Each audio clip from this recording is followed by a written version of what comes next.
Politicast. Vamos começar falando de um tema que está bem nas discussões, nas redes sociais, que é a questão do Maurício do vôlei, né? O Minas, o time onde ele jogava, deu a chance dele se retratar, que ele teria criticado aquela questão do beijo do filho do Superman. E aí ele, ao invés de se retratar, ele parece ter insistido na opinião homofóbica em relação a essa história em quadrinhos, dizendo que aquilo não é só uma história em quadrinhos, não é só um desenho, o que está por trás disso é muito pior, né? Nas palavras dele. Como que você vê isso aí como ligada aos direitos humanos da UNE, essa questão da homofobia? O que você tem para falar com a gente sobre esse tema, Maria Clara?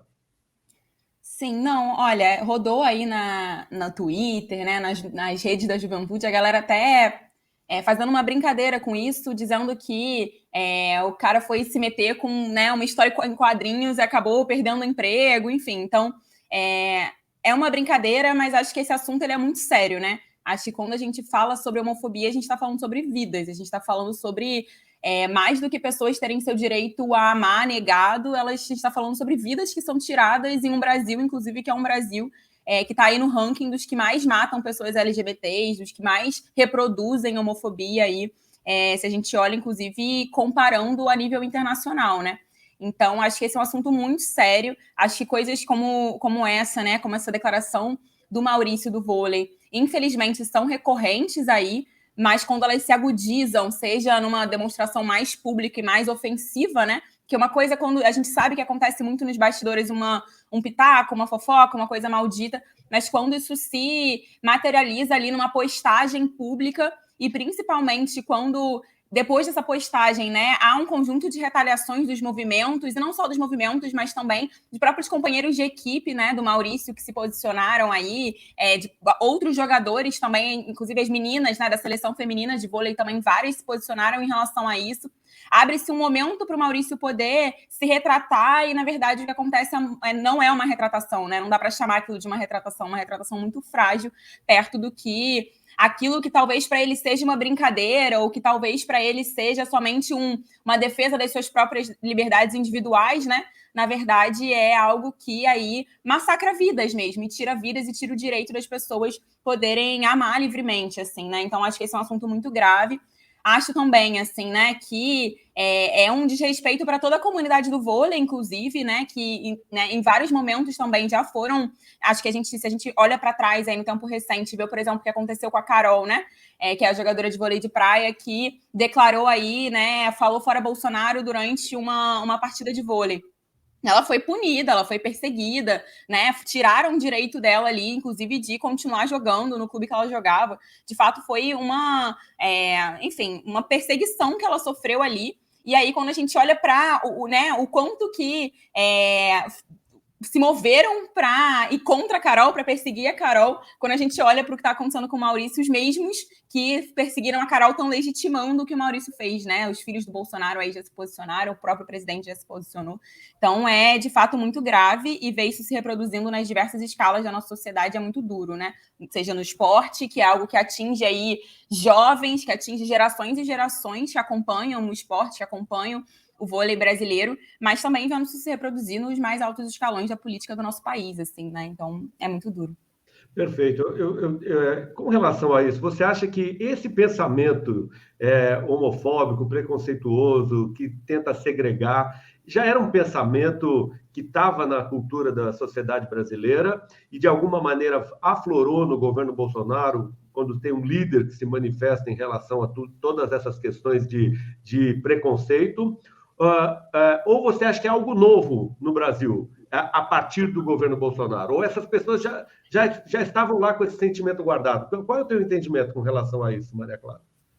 Sim. Olha, assim, eu acho que a gente vive num país que tem, no mundo, na verdade, né, que se estrutura a partir de uma sociedade extremamente patriarcal, né, extremamente LGBTfóbica. Acho que é um erro se a gente olha para a LGBTfobia como algo apenas de um curto espaço de tempo e apenas um lugar específico chamado Brasil, assim, né? Acho que a LGBTfobia ela se reproduz estruturalmente e em toda a sociedade. Mas acho também que não há dúvidas que quando a gente tem um presidente, né, uma pessoa que está aí no alto escalão da política, que tem um projeto de país que é um projeto extremamente reprodutor de opressões, né? E aí sim a LGBTfobia, mas também o machismo, também o racismo, que tem essas enquanto bases da estrutura do seu projeto.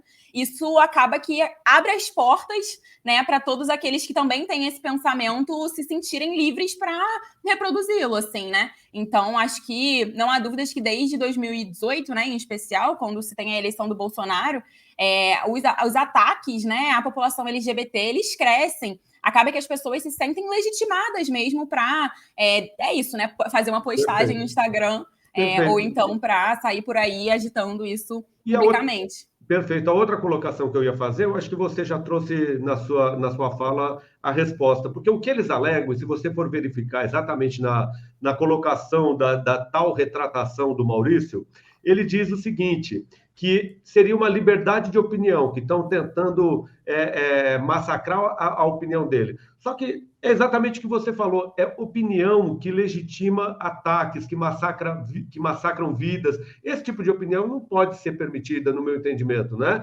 Quando você motiva com que as pessoas possam agir com ódio, né? Hoje mesmo discutindo com uma pessoa, onde a pessoa veio com essa ideia, que ele teria que ter liberdade de opinião, sendo que a opinião é diferente do que a massa. E eu disse assim, olha, talvez o Holocausto tenha começado motivado pelo ódio, não é? A gente não pode permitir que nada que seja motivado pelo ódio, porque as pessoas são diferentes, ou pelo tom de pele, ou pela orientação sexual, ou por serem judeus, seja o que for. Nada que venha de opinião que motive esse ódio, a gente pode estar concordando e dando espaço para que essas coisas cresçam. Acho que você trouxe essa resposta já, né, Maria Clara, na tua fala. Acaba que a galera se mascara atrás de uma falsa liberdade individual, né? Porque pensar o que quiser, é claro que as pessoas elas podem, né? Agora, entender o quanto que esse pensamento atinge o outro e o quanto que esse pensamento, em especial, se reproduz na estrutura da sociedade, né? E quanto que isso prejudica e ataca vidas aí. Eu acho que é essa chave aí que a galera acaba se escondendo atrás do debate da liberdade individual, mas que, na verdade, a gente está falando de uma sociedade, né? Que é coletiva e que, enfim, todo mundo precisa ser respeitado. Você acompanha ao vivo pelo YouTube ou pelo Twitch. Siga nosso Instagram e saiba na frente quem irá participar da conversa. @politicast_br